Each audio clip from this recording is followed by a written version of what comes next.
Thank you for tuning in to the latest edition of the 12 Kyle podcast. Whether you're listening during your commute, while working out, or just relaxing at home, we appreciate you. Every download, every listen, and every subscription means a lot. Up next, the 12 Kyle podcast. Ladies and gentlemen, thank you for listening. Thank you for downloading. And thank you for subscribing to the latest edition of the 12 Kyle podcast. I am your boy, 12 Kyle. Man, check this out. On this episode, what I want to talk about is Shedeur Sanders and Deion Sanders. You guys know it's rare that I do current events, but this one I think has garnered a lot of attention, and I couldn't move past the needle to not talk about it. You don't necessarily have to be a football fan to understand the dynamics that's going on here. If you're not familiar, Shedeur Sanders is the youngest son of Deion Sanders.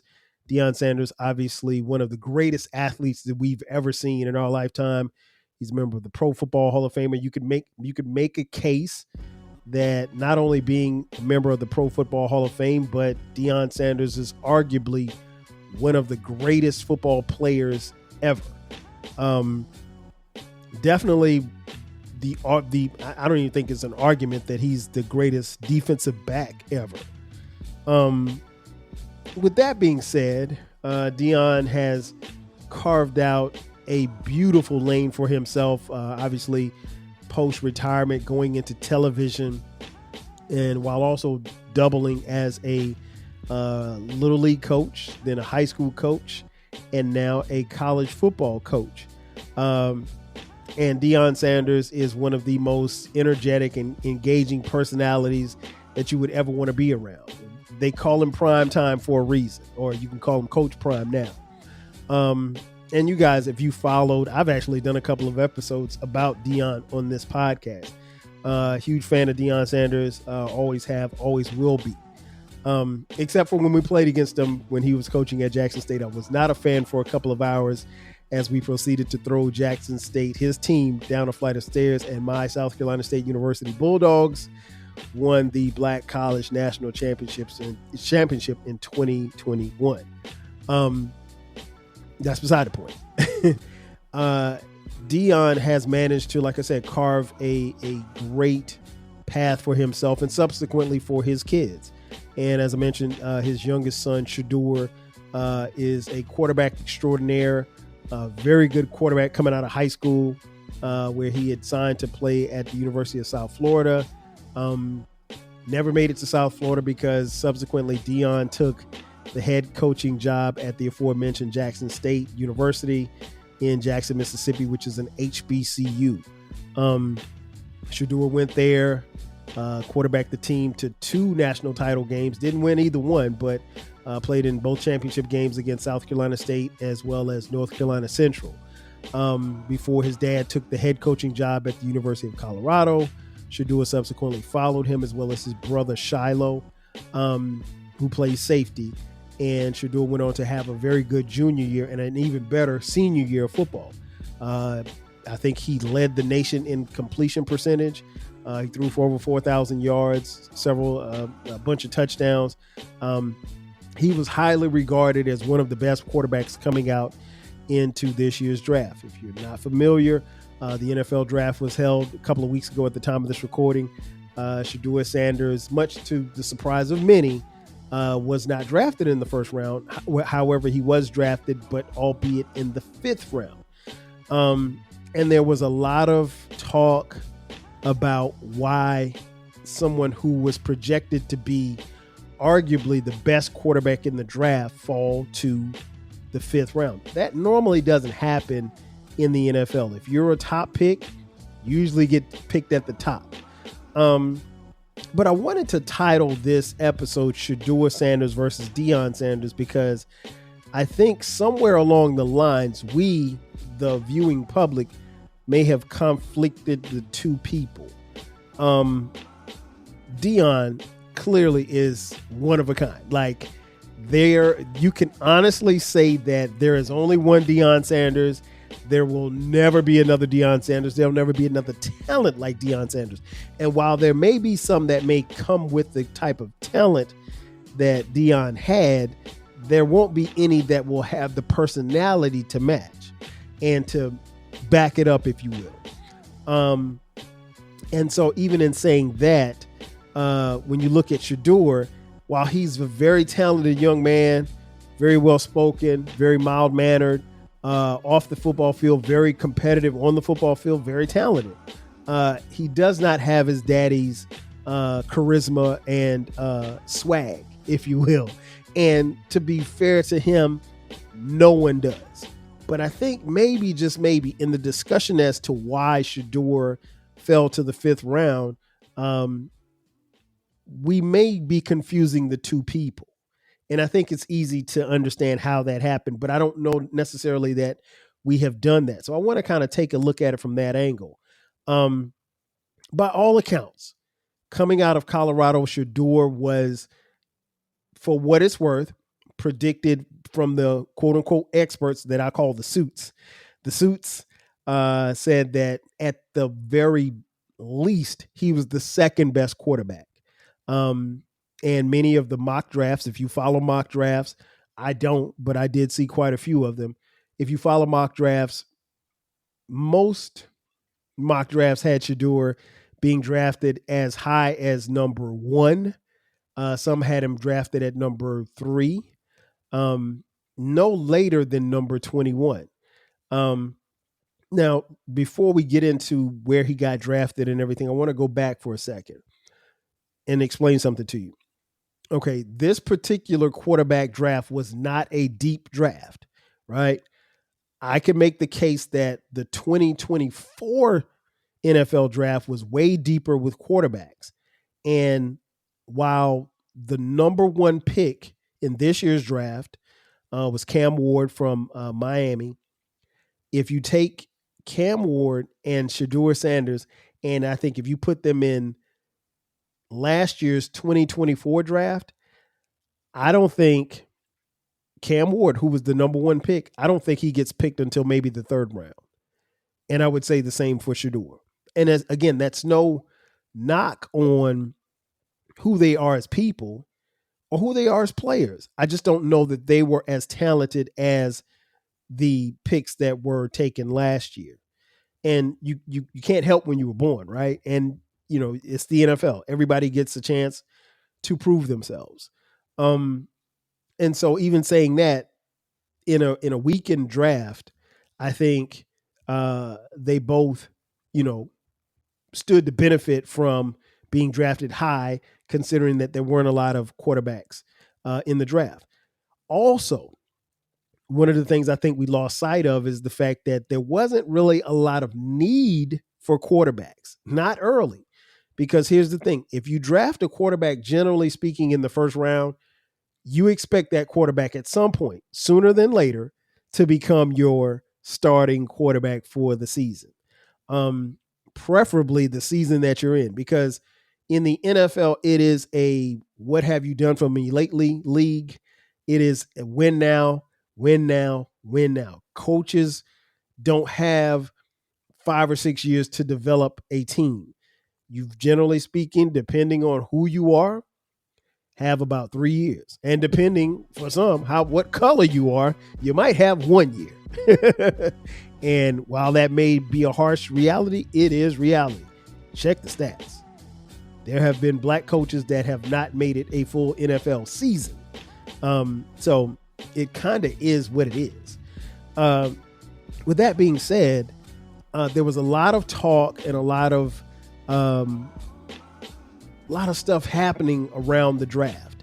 What I would say to the people who follow the draft or who follow college football, because here's the thing, I will admit this, there was a lot of discussion about Shedeur Sanders falling to the 5th round.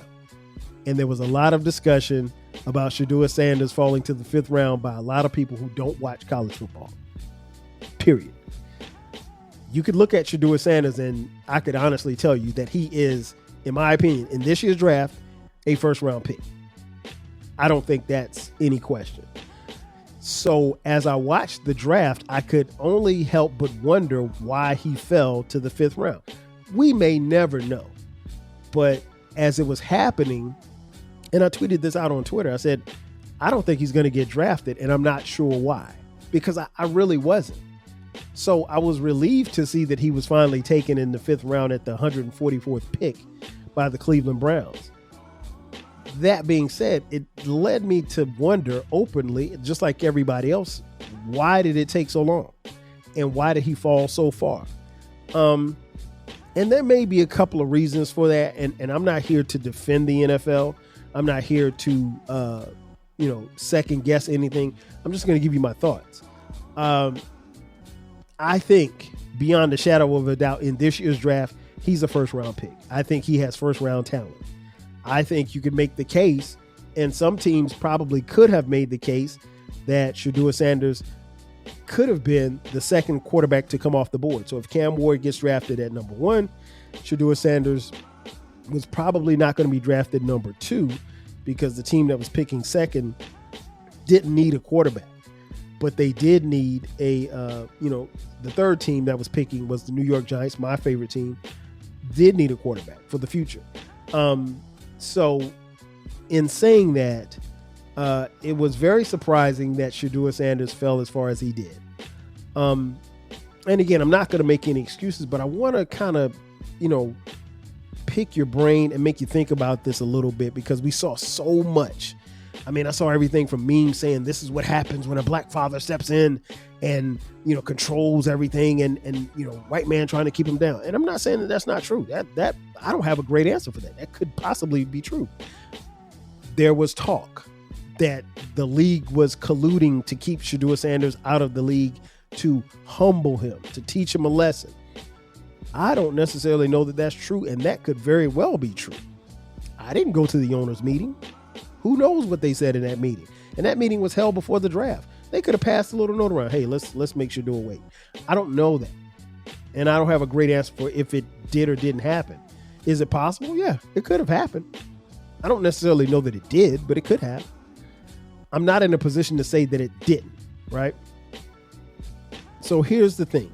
If you go back, when the season ended, when the college football season ended, I think most experts, most suits had Shedeur Sanders as the 2nd best quarterback.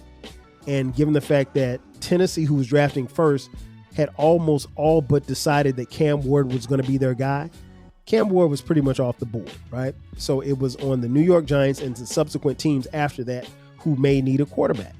Well, the New York Giants, again, had the 3rd pick, and they were in a situation where they were needing a quarterback. Given the fact that the New York Giants had they had 2 free agent quarterbacks, right? That they signed, Russell Wilson as well as Jameis Winston. So you got these 2 vets here, and you're going to need a young guy to bring in under them. So they bring in a quarterback, or at least you thought that they would. The Giants did not draft Shedeur Sanders. I have no idea as to why the Giants didn't draft Shedeur Sanders, and they ended up not drafting a quarterback with their 1st pick. They drafted Abdul Carter from Penn State. And after drafting Abdul Carter, they then traded back into the 1st round. And I think at the 25th pick, they selected Jackson somebody. I can't remember Jackson's last name, from Ole Miss, as their quarterback. So he will inevitably be the future quarterback after Russell Wilson and Jameis Winston leaves. Jackson Dart, that's his name, D-A-R-T. So it led me to think, like, well, why did the Giants not take him? And again, that's my favorite team. And I was hopeful that they would, because I like Shedur. There may have been some circumstances where Deion and Shedur may have overplayed their hand. I'm not saying that because I know anything, because I don't, right? But there's been rumors and there's been accusations, and none of this has been proven. Until the New York Giants head football coach comes out and says this, we don't know anything to be true. But I do know that the Giants had a private workout after Shedeur's pro workout is pro day per se for the teams. I do know that um, the Giants had a contingency of officials go to Colorado to work Shedeur out again. And I'm pretty sure in that, just based off the history that I know, that there was a what they call an install, where basically they send you a part of their playbook. Some of the information that they send you is purposely wrong, and it's for the quarterback to study it, and then kind of you get tested on it to see what was wrong, what was right, so forth and so on. And I do know that the Giants did that, right? I don't know anything else beyond that. So we're hearing rumblings now that in the install that was sent, basically the playbook, that Shedeur failed at it and he didn't do well at it. And subsequently, this kind of ticked the Giants off like, okay, man, we sent you the playbook and you didn't even study it, or you don't know what it is that we're doing. And you got frustrated and we're frustrated because you can't figure it out. We'll just move on. And that could have, it sounds plausible. But now, again, I don't know that to be true because the Giants could be at this point doing whatever they can to cover themselves for not drafting Shedeur Sanders, because Shedeur Sanders not being drafted in the first round became the story of the draft. There are people who watched the draft that can't tell you 10 people who got drafted that day, but they can tell you the story of the draft was Shedeur Sanders not being selected in the first round. And so, it was, I saw in some mock draft that they didn't have him, the Giants didn't have him at 3, and that they were expecting him to fall possibly as far as number 21 to the Pittsburgh Steelers. Well, after the Giants didn't select him, the slide happens, and pick after pick after pick. Now, keep in mind, a lot of these teams that are picking don't need a quarterback, so he's going to fall, right? You're only going to fall to a team that needs a quarterback. I was surprised that the Las Vegas Raiders didn't take him because they are in need of a young quarterback. They just signed Geno Smith to be their veteran, but who better else than to draft than Shedeur Sanders to come in and study under the tutelage of Geno Smith? Didn't happen. He falls down to the Pittsburgh Steelers at number 21. The Steelers don't draft a quarterback at this point. And so it's a head scratcher because now the first round ends and the Giants draft, like I said, they go back into the first round to take a pick, and it's not Shedeur Sanders. And so on TV, this is playing out and everybody's scratching their head. Mel Kiper Jr., for what it's worth. I don't know what Mel Kiper Jr. does in his lifetime outside of this NFL draft stuff, but he was going ballistic on TV because he had predicted that Shedeur would be first. And Mel, being who he is, Mel was not happy with the fact that now you're probably messing up his business because now he looks idiotic. So long story short, Shedeur falls to the 5th round. So, well, actually, let me go back.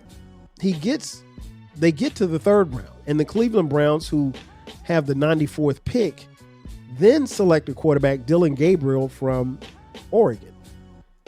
And at this point, we're really scratching our heads like, why is Shedeur falling? Because now, not only did he not get drafted in the first round, which was Thursday, then they had the 2nd and 3rd round, which was Friday. Now it's into Saturday, which is the 4th, 5th, 6th, and 7th rounds. There's only 7 rounds in the NFL draft, excuse me. And so now it's like, wow, is this kid even going to get drafted? And so the Cleveland Browns drafted Dillon Gabriel, a quarterback that I think is not as good as Shedeur Sanders, right? And then with the 144th pick in the 5th round, they then select Shedeur Sanders. Now, it's not commonplace for a team to draft 2 quarterbacks in the same draft. See RG3 and Kirk Cousins a few years back by the Washington then Redskins. So it's not uncommon. It's not like it's never happened. It's rare, though. I will say that much, because normally if you draft a guy, then you're expecting this guy to play for you, right? So that doesn't happen. And so we're left to ponder. Are you feeling nostalgic for the golden eras of rap and soul music? If so, tune in to the Rap Soul Podcast. We are your weekly journey through the 80s, 90s, and 2000s, spotlighting the music and the hidden gems that shaped the soundtrack of our lives. From the powerful beats to the soulful melodies, we bring you the best of the past with fresh insights and stories. Rediscover the music that defined a generation. Subscribe to the Rap Soul Podcast and enjoy the vibes. If you want a podcast where culture, conversation, and life collide, where you get insightful commentary, engaging discussions, and a fresh perspective on everything, then you need to listen to the 12 Kyle podcast. Hosted by the one and only, yours truly, 12 Kyle, a voice that you know and trust. This podcast will bring you thought-provoking moments, compelling stories, and a whole lot of fun. Whether you're a first-time listener or just tuning in, each episode promises to be something new and exciting. So sit back, relax, join 12 Kyle, myself, and my guests as we break down the world around us and give you stories that you've never heard before, from nostalgic throwbacks to everything in between. The 12 Kyle podcast is a front row seat to this conversation. Subscribe now and never miss an episode of the 12 Kyle podcast, where the vibe is always real and the discussion is always worth your time. You know that feeling when you're about to score 30% off, but they want your number? Ugh. Give them your Line 2 number instead. It's a second line on your phone, perfect for nabbing promo codes without inviting spam to your party. Sign up for every discount under the sun, then block the junk texts that follow. You get all the perks, but none of the spammy baggage. More codes, less chaos. Visit line2.com/audio or download Line 2 in the App Store and get your shopping sidekick today. Because the only thing blowing up your phone should be good deals. As to why. Now, there were rumors, there was quotes over the college football season. Deion said, hey, well, we are only going to a couple of teams. We're only going to do this. And he spoke in saying we as in Shedur. That probably was a little problematic for some teams because nobody has a following like Coach Prime. And if you're an organization, if you draft this kid and he's not playing, all it would take would be for Coach Prime to send out a tweet saying, hey, why is my kid not playing? And now you've created a firestorm and you're answering questions and you're quote unquote a distraction. I wish I had time to talk about how people use that word in sports, and it's way overblown, but that's another story for another day. So Coach Prime, did have some quotes that he thought that, Shedur would be, long gone before some of the teams even drafted. And from what we've been told, and again, take this for what it's worth, Shedeur Sanders was viewed as a bad interview. Like, he had a couple of good interviews with a couple of teams, but there were at least 10 teams that said, like his interviews weren't good. And here's the thing. Then we got another rumor saying that Shedeur Sanders only interviewed with 7 teams. So now somebody's lying here. Like, if he interviewed with 7 teams, you can't, the word I heard was 10 teams. He interviewed with 10 teams, and then they said it was 7 teams. Well, it's like a job interview. Like, you're not going to get a job that you don't interview for. So if there are 32 teams in the league and he only interviews with 10, then, he's not going to get the job. No, all they have is film. And I think part of the issue is that with the NFL in particular, what they'll look at, they will forget the 4 years that you put on film, and they will concentrate on what you did in shorts and skins against the air. You know what I'm saying? They'll concentrate on just a little bit of stuff. Here's where I think Shedur and Deion may have gone wrong, or I don't want to say wrong because it's not wrong. They may have handled things differently. When it came time for Deion to work out for the pro scouts when he was coming out of college, I think he ran the 40-yard dash. and he ran the 40-yard dash in like 4.2 seconds. So there was no need for him to lift any weights. There was no need for him to do any testing. There probably wasn't any need for him to do any interviews because the teams that would have requested that, Deion would have been off the board by the time they would have drafted him. I think Deion went 4th to the Falcons, I think, without looking it up. So, you know, he was coming off the board quick. So it wasn't like, you know, Deion Sanders was a can't miss kid coming out of college. Shedur, while he's Deion's son, isn't the same. And maybe, just maybe, Deion handled Shedur and Shedur handled himself like he was Deion. And he's not. And that's okay. Because I don't think for a second that anybody that is watching LeBron James Jr. play basketball think that he's as good as his dad. Or maybe he'll be as good as his dad. Because let me let you in on a little secret. Ain't too many as good as his dad. Regardless of where you place LeBron on your all-time list, LeBron James is one of the greatest basketball players we've ever seen. That's not an opinion. That is a fact.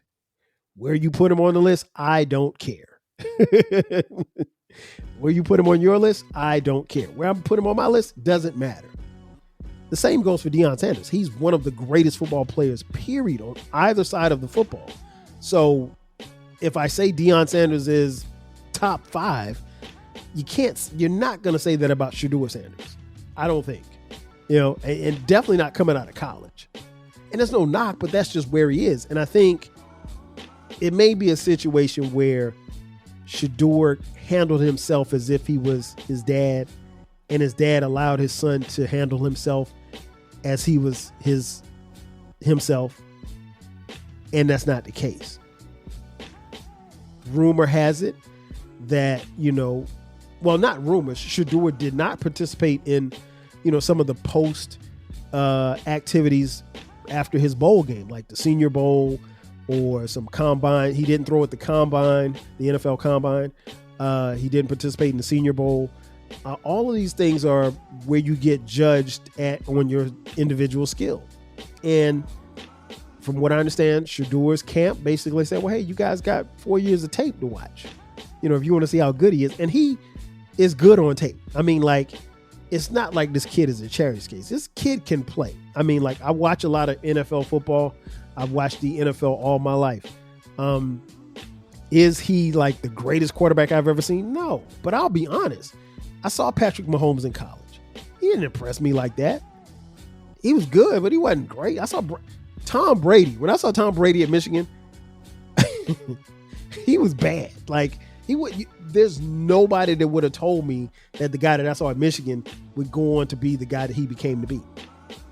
So no, I mean, it just happens. You develop over time. Your work ethic and the things that you do, some of it has to deal with the team that you go to and how they use your talents. So could it be that Deion carried this and played this like Shedur was Deion? And maybe, just maybe, Shedur played this like he was Deion, and he's not. And as a father, I don't necessarily know, if he handled it wrong. I stopped to say the word wrong because you're going to handle your kids the best way you know how. You're going to handle your kids based on how they are as people. I have 3 sons, 3 different people, I mean, how I handle them is pretty much the same, but I also have to handle them differently because they're 3 different people. I can't handle them all the same, especially when it comes to sports. So no, where the father was a can't miss prospect, the son isn't. The son is a very good prospect, that I think will be a very good pro as time goes on. But no, he's not his dad. And maybe, just maybe, they carried it like that. And that could have been a reason why he fell in the draft. Again, regardless of how it was played out, I think he's still a first round pick. Now, for him to be drafted behind a guy that he put up better numbers than, that makes no sense to me. Because now I'm looking at Cleveland sideways. Like, well, why'd you draft him? You had the 94th pick, and at the 94th pick, you decided, okay, we need a quarterback, right? So if you needed a quarterback at the 94th pick, why take Dillon Gabriel and not Shedeur Sanders? Only to take Shedeur Sanders 50 picks later. That makes no sense to me. So I would want to know from the Cleveland Browns, like, what is the expectation here? Because not only that, but they acquired a free agent quarterback, Kenny Pickett from the, I think, Eagles. So if you look at Cleveland's roster, when they start training camp in a couple of months, it's going to be Deshaun Watson, who is coming back from an Achilles tear. We probably won't see Deshaun Watson this year. And Deshaun Watson has a guaranteed contract, so he's on the books. So they're not going to cut him. They can't, right? So you got him. You got Joe Flacco, who is like 2 years younger than me. Joe Flacco's got to be like 50 years old. He's there. He's the insurance backup, right? Then you got Kenny Pickett, a guy that you brought over as a free agent, and then you just signed 2 more quarterbacks. Now that's 5 quarterbacks. Dillon Gabriel and Shedur complete the 5. So most teams on a week-to-week basis only going to carry 3 quarterbacks on their roster. You'll probably have Deshaun Watson on the injured reserve list. So you got 4 guys competing for 3 spots. Somebody's going to be odd man left out. It might be Shedeur Sanders. I doubt it, but it might be. But if it's on talent, if he can grasp their offense and play, Shedeur Sanders is going to make this team. And I think if he's as good as I think that he can be, at some point, Shedeur Sanders will start for the Cleveland Browns. It may not be next year, but he will. I think he's that good. But I'm just wondering, like, when we saw Shedur throughout this whole process, did we see Shedur or did we see Deion? Because I think there's a huge contingent of people that saw Deion Sanders and they saw his baby boy being mistreated, if you will. And I saw even people saying, oh, well, he deserved to be in the first round. You don't deserve anything. You get what you earn. And so while I make the case that he should have been a first round pick, there were 32 teams that said, no, we're not doing this.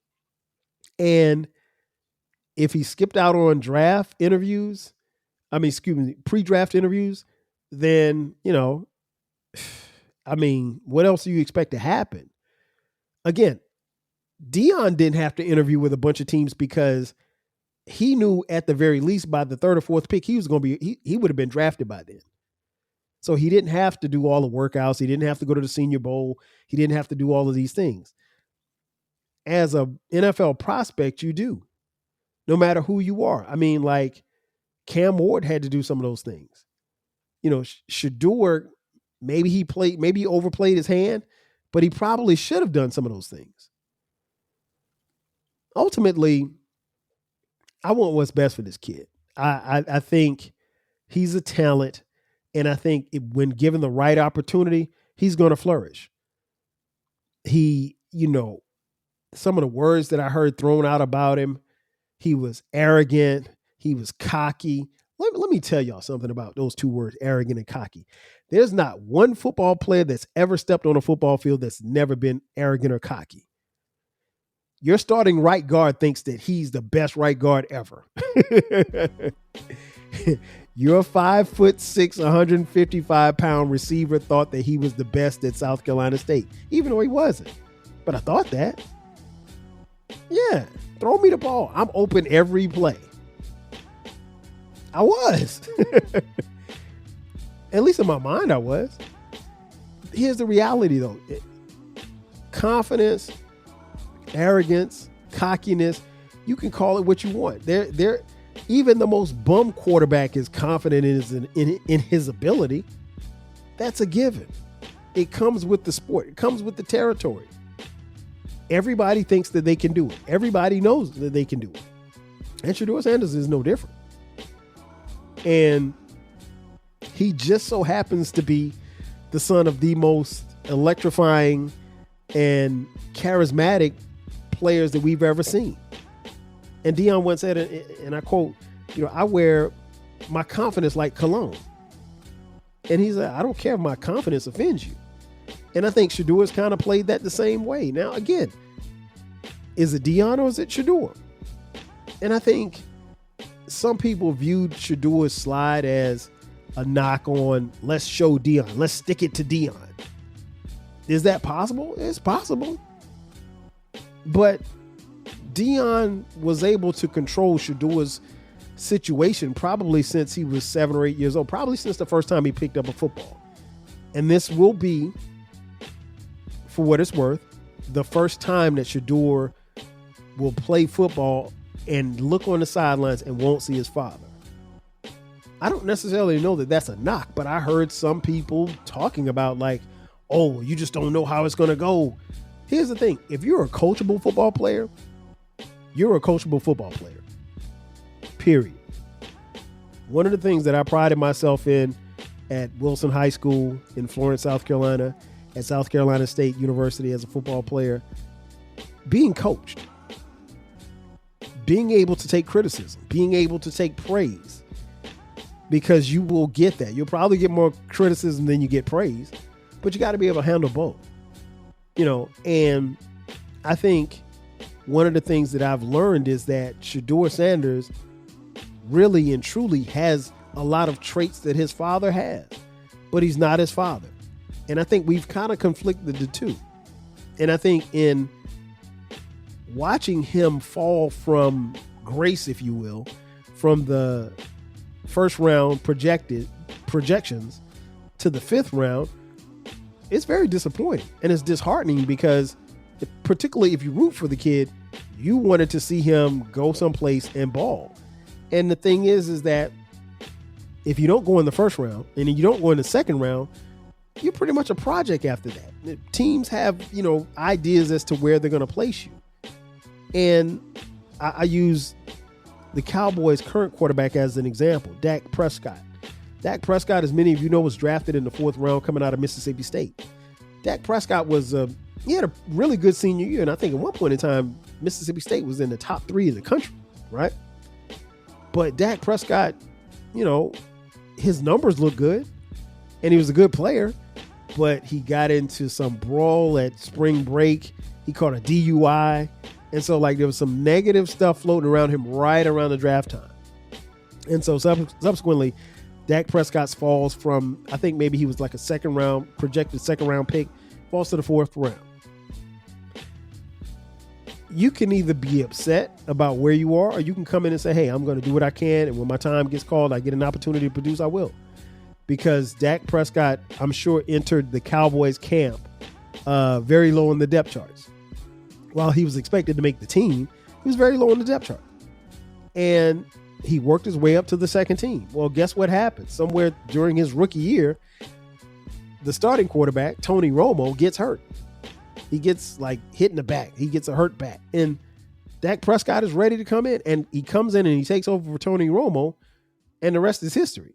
And Dak Prescott, at the time of this recording, is the highest paid NFL player, making, I think, $60 million this year. He was a guy who waited on his opportunity. And when his opportunity came, because opportunity is not going to knock, you just better be ready for it. And so, in conclusion, I think, as for Shedur, the thing I would tell him is just be prepared. Be prepared. Don't worry about the haters. Don't worry about the naysayers. You now have to carve a path for yourself. The Sanders name is what you have, but you're not at Colorado anymore. The Sanders name means something. It means a whole lot more at Colorado than it does in Cleveland. Now you want to be great. Now you need to go show and prove, not so much to everybody else, but prove to yourself just how good you can be. And there should be some motivation. You don't have to speak on it, but Tom Brady mentions this all the time. He knew, and he probably to this day can tell you every single quarterback that got drafted before him. And I'm sure in Tom Brady's mind, he probably thought he was a 1st round pick. The reality is he wasn't. Again, I saw him at Michigan. He wasn't impressive at all. But he worked. And he was prepared. And, kind of like the same thing. He actually almost didn't make the team his first year.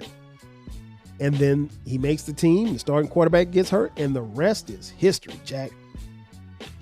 The same can happen for Shedur. But you have to be prepared. And you have to understand that you're not your father. You're your father's child. And that's okay.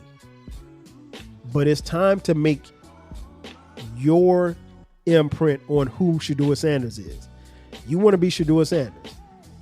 You want to be known as Shedeur Sanders, not Deion's son.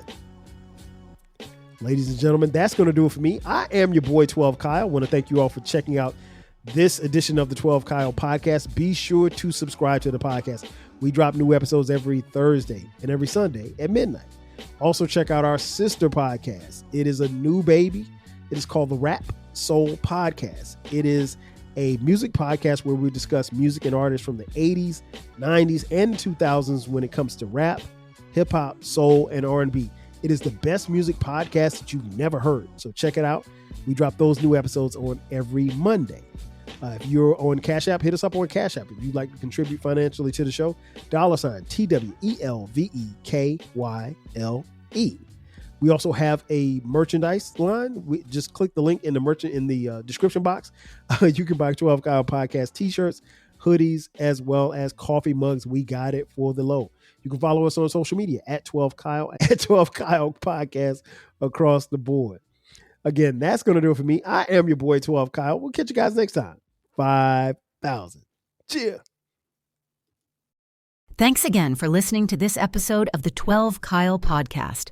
If you enjoyed this episode, make sure that you hit the subscribe button and share this podcast with a friend who needs the 12 Kyle Podcast in their life. Every listen, every download, and every share helps us grow. Thanks for being a part of the 12 Kyle Podcast community. We appreciate your support. We will catch you next time. 5,000. Want to keep your personal number private but still stay connected? With Line 2, you can get a second phone line right on your device with a super simple app and no need for another phone. Whether it's for online shopping, dating, or shielding your main number from spam, Line 2 is an easy way to manage it all. Ready for peace of mind without breaking the bank? Call, text, block, and more for only $9.99. Get started with line2.com/audio or download Line 2 in any app store today. Line 2, your second line simplified.